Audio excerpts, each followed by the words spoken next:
Hello and welcome to the class 11 chemistry online classes.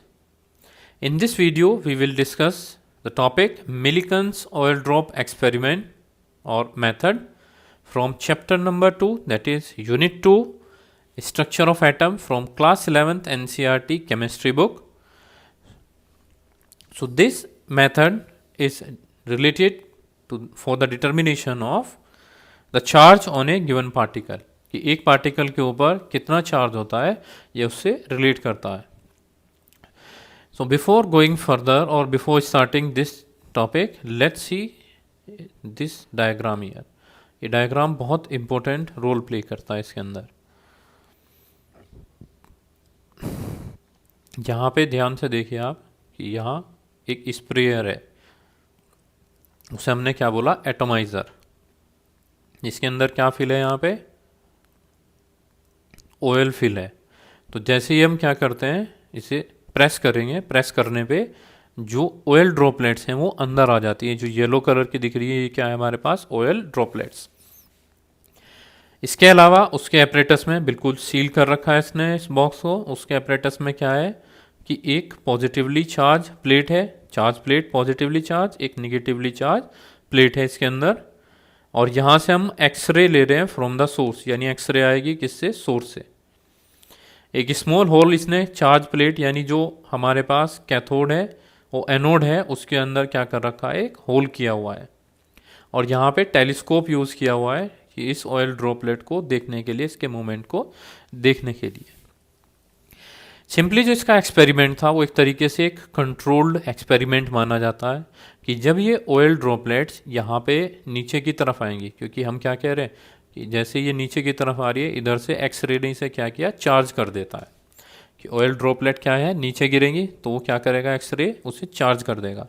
जैसे ही oil droplet के ऊपर charge आता है तो अब उसका जो मूवमेंट है यानी मैग्नेटिक फील्ड अप्लाइड है यहाँ पे, तो पॉजिटिव चार्ज और निगेटिव चार्ज है.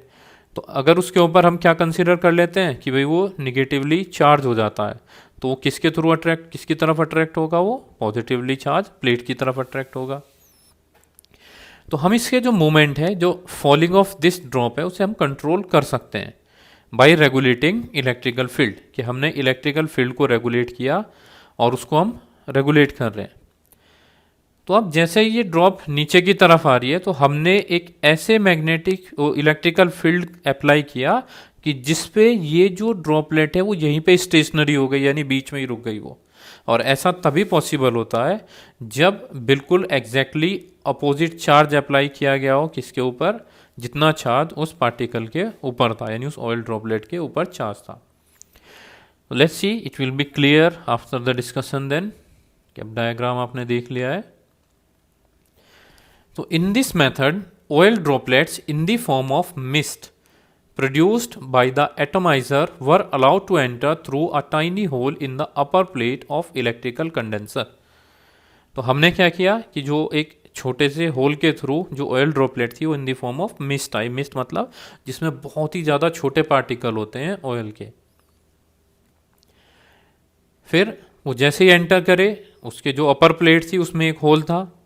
अब जो डाउनवर्ड मोशन है ऑफ दीज पार्टिकल्स, यानी the downward motion of these droplets was viewed through the telescope equipped with a micrometer I piece.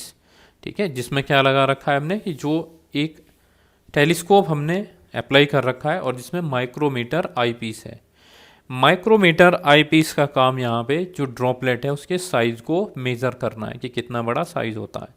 एक कंप्लीट एक्सपेरिमेंट है ये कि हम एक बहुत छोटे पार्टिकल का साइज़ कैसे पता करते हैं, उसके लिए माइक्रोमीटर यूज़ करते हैं. और वो माइक्रोमीटर हम या तो माइक्रोस्कोप में लगाते हैं, यहाँ पे टेलीस्कोप में इक्विप कर रखा है, तो उससे कैलकुलेशंस हैं, उन कैलकुलेशंस की हेल्प से हम माइक्रोमीटर से जो साइज़ है वो ड्रॉपलेट का पता कर सकते हैं. Then by measuring the rate of fall of these droplets, Millikan was able to measure the mass of oil droplets. अब कि कितनी तेजी से नीचे की तरफ गिर रही है, तो मिलिकन ने क्या किया, मास ऑफ ड्रॉपलेट कैलकुलेट कर लिया इससे. अब सिंपली उसे पता है कि जितना हमें पता है जो मोशन है वो मास के ऊपर डिपेंड कर रहा है, जितना ज़्यादा मास होगा, ठीक है, उतना ज़्यादा अगर वो ड्रॉप हो रहा है, गिर रहा है नीचे की तरफ, तो जितना ज़्यादा मास है उतनी तेज़ी से आएगा, जितना हल्का मास होता है उतना धीरे धीरे नीचे आता है। The air inside the chamber was ionized by passing a beam of X-ray through it।